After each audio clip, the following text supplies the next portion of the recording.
Tables à bancs et vitres cassées, des trous dans les plafonds par endroits.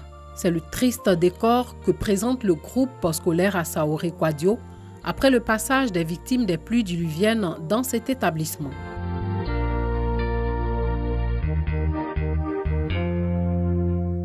Les tables des classes, puisque ça servait de lit, de natte.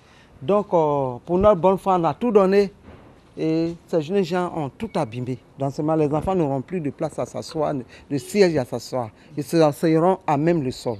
La cantine scolaire et les latrines de l'établissement n'ont pas été épargnées.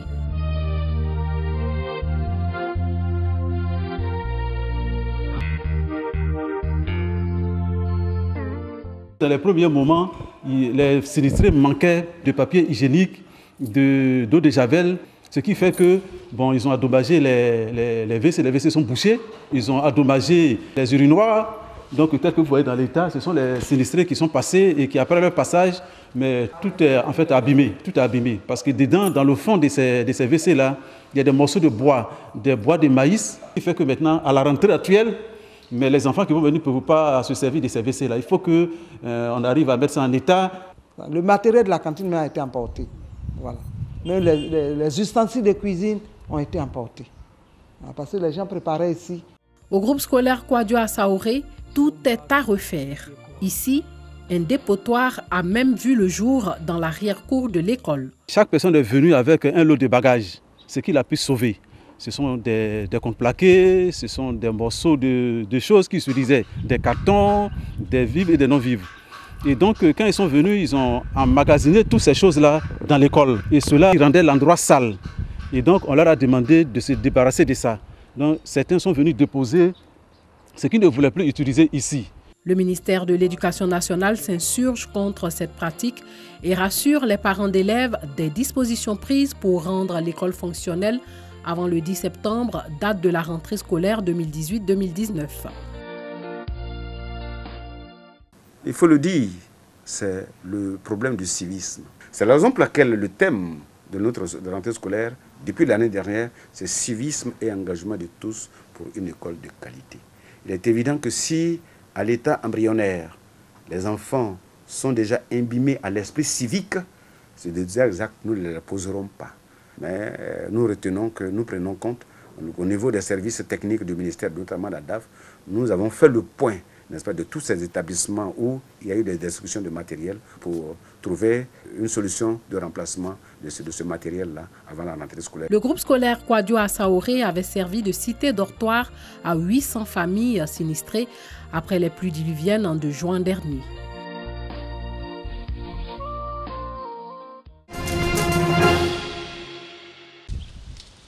Pauline se rend à l'école primaire publique Cocody Danga pour inscrire sa fille de 6 ans. Je suis venue inscrire le nom de mon enfant à l'école parce que quand ils sont à la maison, ils font beaucoup de bruit, fatiguent les gens. Donc c'est pour cela qu'on les envoie à l'école ici. Il est intelligent, je suis sûr qu'il peut travailler bien à l'école. Après les formalités d'usage, elle reçoit les dernières consignes du directeur de l'école. La robe, c'est la robe carrelée. Vous pouvez en offrir 2 à votre fille, le bleu et le violet. On ne vient pas avec les sandales. Prenez une chaussure fermée. On n'a pas dit cuir, soulier et autres. Même si c'est en plastique, il faut que ça soit fermé. Pour ce premier jour des inscriptions, ce n'est pas la grande affluence dans cette école. C'est un peu lent. Je n'ai reçu que 3 cas, 3 élèves qui ont été accompagnés par les parents. Nous avons pu les inscrire. Pour le cas spécifique de mon école, j'avoue que les années précédentes, à l'heure ainsi, on était presque à la fin de l'inscription parce qu'il y avait de l'affluence. Mais cette année, de façon particulière, à cause du déguerpissement du quartier d'Angabele, je crois que c'est cela qui justifie quand même la lenteur au niveau des parents. Toujours dans la commune de Cocody, autre établissement scolaire, autre décor, mais cette fois à la Riviera Palmeraie. Groupe scolaire Assaoré Kwadio. Longue file d'attente dans le hall de l'établissement. Les parents d'élèves attendent d'être reçus par les responsables de l'école. J'attends que la directrice me prenne. Elle m'a dit de m'asseoir et qu'après le prochain parent, je vais rentrer. On vient de déménager à la Palmeraie ici. Donc c'est pour cela que je suis venue par rapport à l'école de mon fils. Il est quitté à la maternelle, il passe au CP1. Donc je suis venue prendre les renseignements. Nous avons reçu assez d'enfants. Je suis à environ 20 enfants que j'ai pu inscrire. Donc pour le moment, je peux dire que ça va, c'est bon. Nous ouvrons nos portes ici à 8h00 et nous quittons l'école à 15h pour déposer nos rapports journaliers à nos autorités à partir de 15h30. Ces inscriptions à la maternelle et au CP1 se poursuivent jusqu'au vendredi 7 septembre. Elles concernent les enfants âgés de 3 à 5 ans pour la maternelle et ceux de 6 à 9 ans pour le cours préparatoire première année avec ou sans extrait de naissance. Sur cette plage calme et presque vide de Grand Bassam ce lundi, l'ambiance était tout autre la veille. Plusieurs dizaines de personnes s'étaient déportées ici pour passer un agréable week-end. Un moment de convivialité qui a viré au drame. La mer a fait des victimes. La question est au cœur d'une réunion d'urgence à la préfecture de la ville. Nous avons été alertés de ce qui se passait à la plage.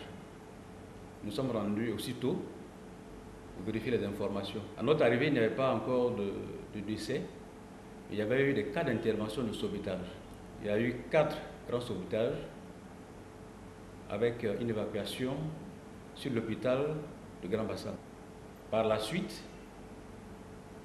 la mer a rejeté un corps dont la disparition avait été signalée auparavant aux environs de 16h30. Et en plus du décédé, il y a eu 2 cas de disparition à Grand Bassam. Un cas de disparition a été signalé du côté de Mondoukou.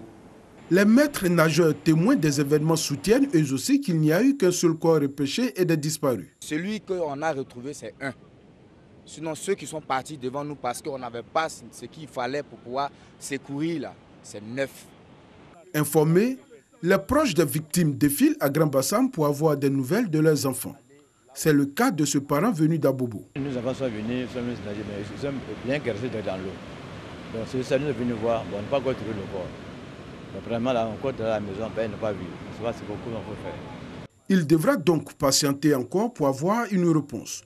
Aucun autre corps n'a été aperçu au lendemain du drame selon les maîtres nageurs. Vraiment, quand vous venez, que ceux qui sont de Bassam essaient de vous sensibiliser, quand même, je veux que vous ayez le temps d'écouter. C'est vrai que vous venez pour votre plaisir, parce que regardez bien cet endroit, c'est dangereux. Mais il y a des personnes qui viennent, qui risquent leur vie pour nager par là. Et quand on leur parle, c'est difficile. Il arrive parfois qu'ils veulent nous tabasser. Les patrouilles se poursuivent le long de la plage dans l'espoir de repêcher d'éventuels corps.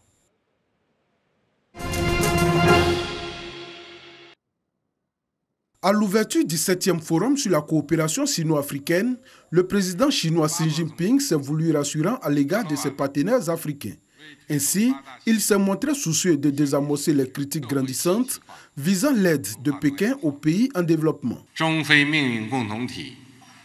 Pour promouvoir la mise en œuvre harmonieuse des 8 grandes actions, la Chine est prête à fournir 60 milliards de dollars supplémentaires pour soutenir l'Afrique, par le biais de l'aide gouvernementale, de l'investissement, du financement des institutions financières et des entreprises.